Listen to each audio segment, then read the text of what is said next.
September 10th, 2014. Here's a bit of news for your morning routine.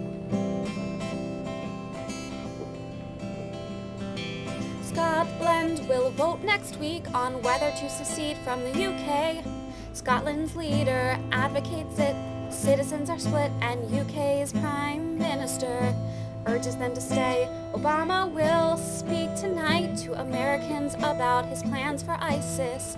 Americans were polled, and a majority agrees with his airstrike plans. Speaking of American majority, for the first time, the majority of U.S. adults are single, and that's some of the news in the headlines. A little bit of news in the world.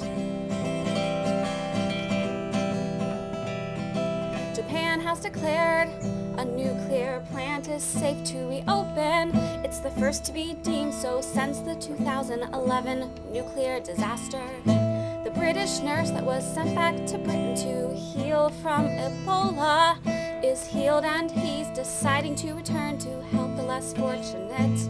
The Malaysia Airlines flight has been proved to have been struck down by outside energy objects, and that's some of the news in the headlines.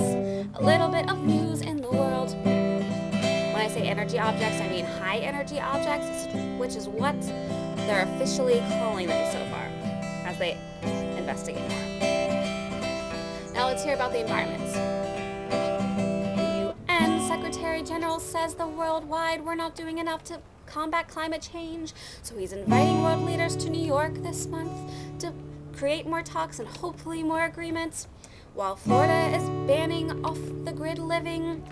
And in Australia, a group has invented solar ink, which can be printed on solar charge sheets to create them and make them able to be posted anywhere from cell phones to windows, and they're ready to be picked up by a manufacturer. And that's some of the news in the headlines. A little bit, just a little bit of news in the world on September 10th, 2014.